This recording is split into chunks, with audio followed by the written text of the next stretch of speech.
Selamat pagi anak-anak. Hari ini kita akan bahas mengenai teori tektonik lempeng. Yang akan kita bahas adalah mengenai lempeng-lempeng yang ada di dunia, kemudian bagaimana pergeseran lempeng tersebut, kemudian nanti kita akan bahas juga mengenai gempa dan ada juga hubungannya dengan gunung meletus, bagaimana gunung dapat meletus. Dan kemudian pada akhirnya nanti kita juga akan membahas mengenai tsunami. Sebelum kita bahas lebih lanjut mengenai teori tektonik lempeng, marilah kita cermati terlebih dahulu mengenai litosfer. Litosfer itu adalah lapisan batuan yang ada di bumi ya. Litosfer. Oke. Nah, sekarang mulai dari permukaan bumi, yaitu dari permukaan bumi yang biasa tempat kalian hidup ya, tempat kalian beraktivitas, itu disebut dengan crust. Crust itu juga disebut dengan kerak bumi. Ya, kerak bumi. Di crust, kemudian di bawah dari kerak itu adalah batu-batuan ya atau mantel. Ini disebut dengan mantel. Ya, batu-batuannya juga ukurannya beragam. Jadi semakin ke bawah semakin besar batu-batuannya dan suhunya semakin panas. Ini bentuknya batu-batuan, oke? Dan kemudian untuk yang warna kuning ini dan kuning bagian dalam ini disebut dengan inti bumi. Inti bumi terdiri dari dua, yaitu yang di luar ini disebut inti luar atau outer core, ya inti luar. Kemudian yang di tengah ini adalah inti bagian dalam. Apa yang membedakan? Inti bagian luar ini berupa cairan. Ya, berupa cairan yang sebagian besar terdiri dari besi dan nikel. Kalau yang bagian dalam ini adalah bentuknya padatan, juga terdiri dari besi dan nikel. Pada inti bagian luar ini biasa kita sebut magma. Ya, magma ini suhunya sangat panas sekali, makanya batu-batuan yang ada di atasnya juga panas. Dan magma ini bisa diilustrasikan sebagai air panas yang mendidih. Bisa kalian lihat pada gambar di sini, ini adalah inti luar atau tadi saya misalkan saja sebagai air mendidih. Ini akan muter-muter seperti air mendidih pada umumnya itu ya. Kalau air mendidih itu kan dari bawah ke atas, ini juga muter-muter sehingga sangat berpengaruh pada batuan-batuan yang ada di atasnya. Ini juga pasti akan bergerak-bergerak juga ya bagian atasnya.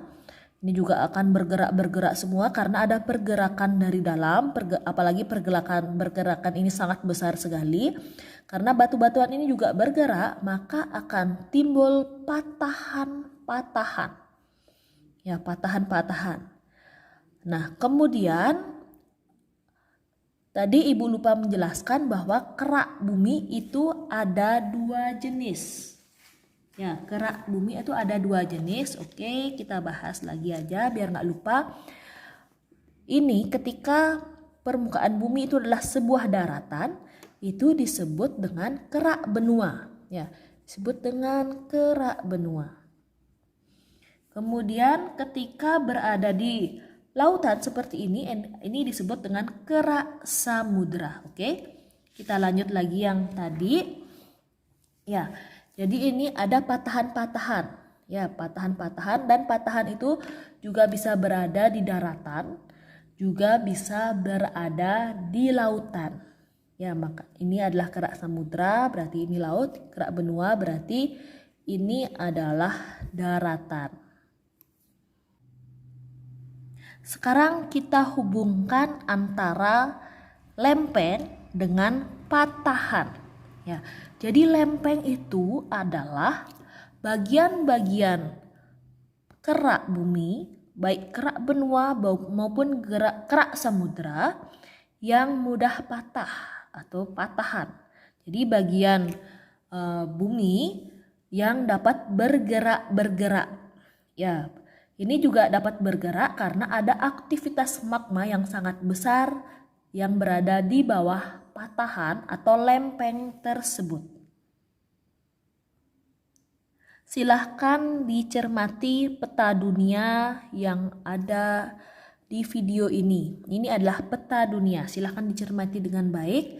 Ini ada Australia, bisa dilihat ya bentuk Australia.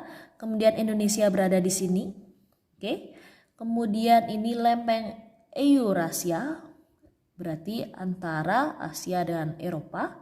Kemudian ini adalah Amerika Utara, lalu ini Amerika Tengah, lalu ini Amerika Selatan, lalu ini adalah ya sambungannya yang ini ya, di sini lempeng Eurasia, lalu berarti ini adalah Eropa, berarti terus kemudian ini adalah Afrika, ini India.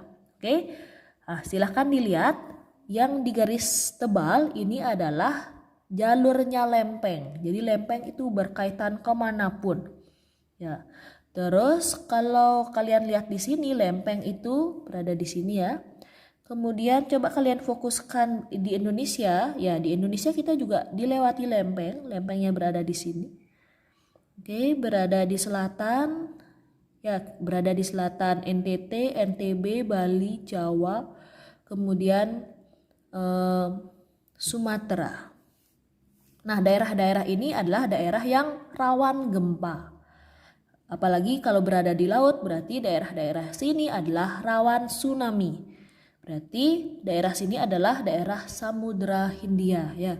Ini juga dekat sekali dengan Bali, Jawa, NTT, NTB, Kupang, Maluku, ya gitu ya. Terus kemudian kalian bisa perhatikan ini adalah Jepang ya. Kalian tahu bahwa Jepang itu hampir setiap hari ada gempa di sana karena Jepang itu dilewati oleh banyak lempeng. Lempeng ini dan juga lempeng ini ya. Banyak dilewati lempeng. Jadi sangat rawan gempa. Makanya orang Jepang banyak sekarang yang membuat rumah tahan gempa. Ini adalah contoh-contoh pergerakan dari lempeng ya.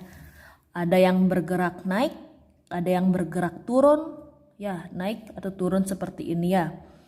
Dan kemudian pergerakannya juga bisa seperti ini. Ini disebut dengan sesar turun. Sesar turun itu ketika patah, yang sisi kanannya naik tapi saling bertubrukan, ya saling bertubrukan tapi naik. Yang kanan naik, yang kiri turun, bertubrukan begitu ya.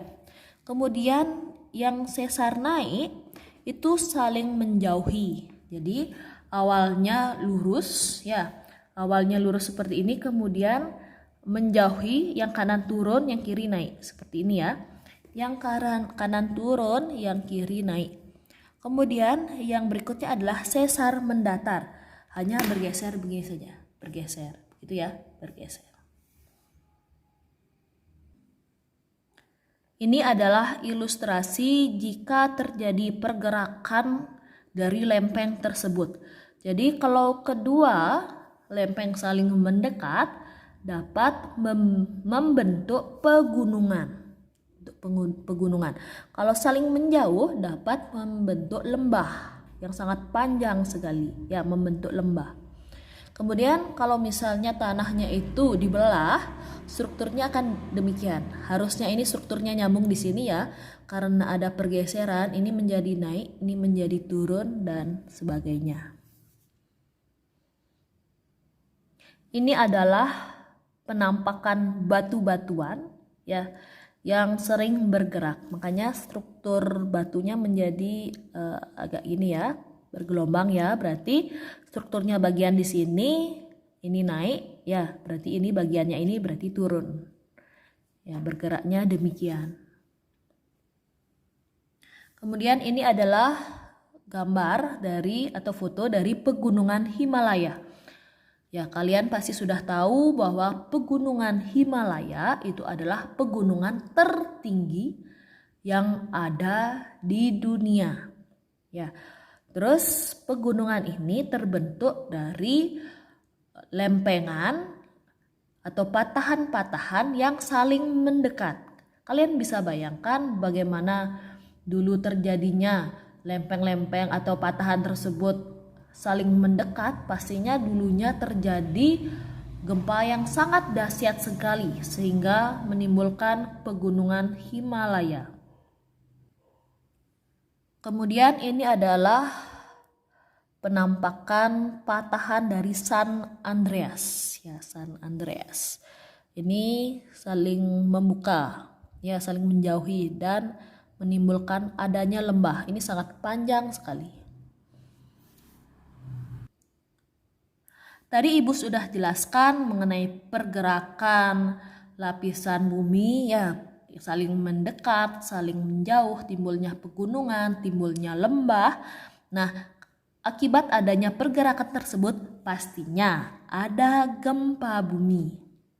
Oke, gempa bumi itu berpusat di dalam bumi dengan kedalaman tertentu. Ya, pusat bumi disebut dengan hiposentrum. Sedangkan epicentrum ini adalah daerah-daerah yang mendapatkan getaran dari pusat gempa ini, ya, daerah-daerah yang dikenai oleh gempa, dikenai kerusakan yang sangat hebat. Jadi di luar ini tidak dikatakan epicentrum, hanya yang dikenai saja disebut dengan epicentrum. Semakin dekat hiposentrum ke permukaan bumi, ya, semakin dekat di sini misalnya, maka kerusakan yang dirasakan oleh sebuah bangunan yang dirasakan oleh manusia itu pasti sangat hebat sekali, ya. Kalau semakin dalam hiposentrumnya, maka getaran yang dirasakan akan semakin kecil. Tentunya di sini yang merasakan atau kerusakan terbesar itu berada pas di atasnya hiposentrum. Bangunan yang ada pas di atasnya hiposentrum. Sedangkan yang di pinggir-pinggirnya semakin menjauh kerusakannya semakin ringan. Kemudian tanda panah ini adalah arah gelombang gempa. Jadi ketika ada getaran di sini, arah gelombang gempa itu ke segala arah. Ini adalah tabel mengenai kekuatan gempa. Yang biasa kita pakai adalah yang sebelah kiri, yaitu skala Richter. Ya, skala Richter. Ini yang biasa kita pakai, dan ini skalanya mulai dari 1 sampai lebih dari 8. Kita akan fokus lihat ke skala Richter ini. Kemudian kalau misalnya skala Richter menunjukkan skalanya 1 sampai 2, itu artinya hanya terbaca pada alat seismograf. Nah, ini adalah seis, bukan sesi, ya, salah ketik. Ini adalah seismograf.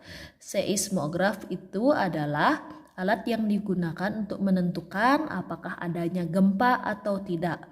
Biasanya seismograf itu ditampilkan dalam bentuk grafik. Grafiknya biasanya naik turun gini, ya. Semakin besar gempanya maka akan semakin besar juga. Nih, kalau berkurang gini lagi. Nah, ini grafiknya, ya, grafiknya itu disebut dengan seismogram. Oke, tolong dibedakan. Seismogram. Seismogram adalah grafiknya, sedangkan alatnya disebut dengan seismograf.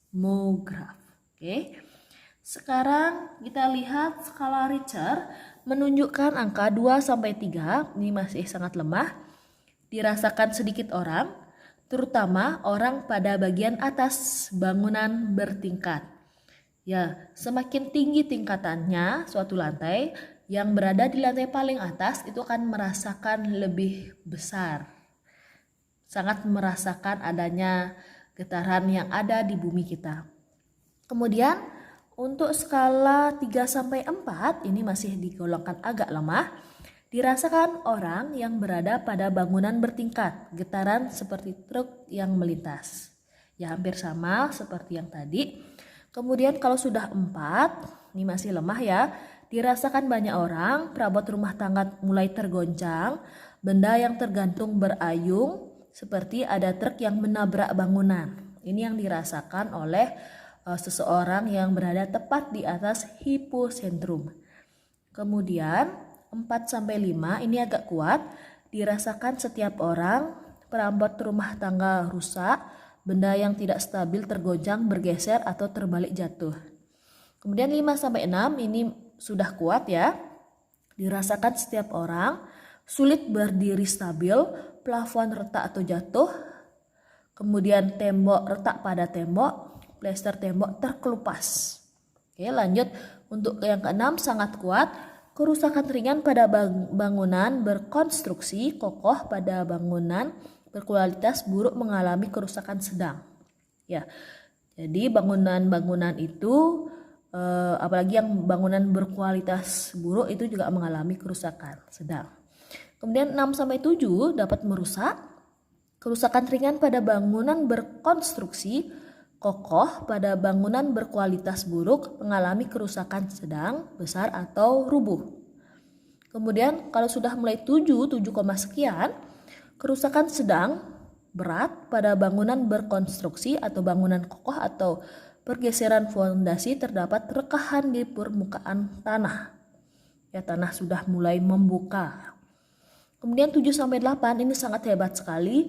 Kebanyakan bangunan batu, kolom, dan fondasi hancur. Retakan lebar di permukaan tanah longsor. Kemudian tanah longsor pada lereng. Kemudian kerusakan parah. Oke, lanjut 8. Ini sangat ekstrim. Ini ekstrim, maaf. Ini adalah kerusakan total, hanya sedikit bangunan utuh dan bertahan, retakan lebar di permukaan tanah, gelombang terlihat di permukaan tanah. Tanah mulai bergelombang. Kemudian kalau lebih dari 8 itu sangat ekstrim, kerusakan total, gelombang terlihat di permukaan tanah. Kemudian benda-benda terlempar ke udara. Kalau kalian ingat kejadian gempa berturut-turut yang berada di Lombok, ya itu skala Richternya antara 6-7, makanya walaupun pusat gempanya di Lombok, kita merasakan di Bali getarannya itu juga sangat hebat sekali. Ini adalah contoh-contoh kerusakan akibat gempa. Ini saya contohkan saja tahun 2007 di Turki. 7 skala Richter itu seperti ini ya, kerusakan sangat hebat. Ya. Kemudian ya ini adalah contoh gambar pada tahun 2018, ini skalanya 7 skala Richter ya. Ini terjadi kerusakan hebat pada bangunan-bangunan ini. Nah, bagaimana caranya supaya kita terhindar dari dampak bencana gempa bumi? Pentingnya memiliki pengetahuan dan keterampilan sebelum bencana terjadi, saat harus melaksanakan evakuasi mandiri, dan setelah kejadian bencana. Ini ada beberapa hal yang perlu diperhatikan. Misalnya sebelum terjadi bencana. Sebelum bencana itu terjadi, hal yang kita harus lakukan adalah ini. Sebelum membangun atau membuat suatu bangunan, harus mengecek struktur, letak bangunan, dan juga bahan-bahan yang digunakan. Oke, kemudian kita mengenali lingkungan tempat kita bekerja. Nah, misalnya kita bekerja dalam suatu kantor, kita harus mengenali tempat tersebut. Kita harus tahu di mana jalur evakuasinya. Biasanya di depan ruangan itu terdapat panah kanan atau kiri, itu maksudnya ketika ada bencana, ketika kalian keluar dari ruangan, terus atau misalnya ketika kalian berada di sekolah, ya keluar dari ruangan kemana jalan yang harus kalian tempuh, ke kanan atau ke kiri. Ya, kalau misalnya tidak ada jalur evakuasi, ketika kalian lari sembarangan, kalian lari ke kiri kemudian bertubrukan dengan teman kelas sebelah, itu sangat bahaya sekali. Itu membuatkan kepanikan yang sangat besar. Oke. Kemudian belajar melakukan pertolongan pertama pada kecelakaan.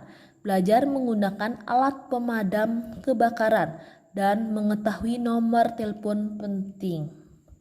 Ya. Kemudian berikutnya melakukan persiapan rutin pada tempat di mana kita bekerja dan tinggal dengan mengatur perabotan. Oke. Kita harus mempersiapkan segala sesuatunya ketika terjadi bencana langsung keluar, mengikuti jalur evakuasi. Kemudian yang berikutnya menyimpan bahan mudah terbakar pada tempat yang tidak mudah pecah. Ya, agar terhindar dari kebakaran. Ya, menyimpan bahan mudah terbakar di tempat yang aman.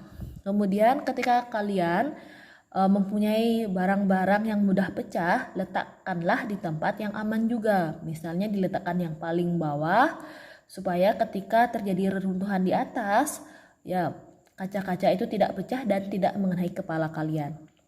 Oke, kemudian apa yang dilakukan saat terjadi bencana? Saat bencana terjadi, pertama lindungi badan dan kepala dari reruntuhan bangunan dengan bersembunyi di bawah meja dan lain-lain. Kemudian hindari gedung, pohon, tiang listrik, dan lain-lain yang berpotensi roboh. Dan perhatikan tempat berpijak, waspada apabila ada rekahan tanah. Ya.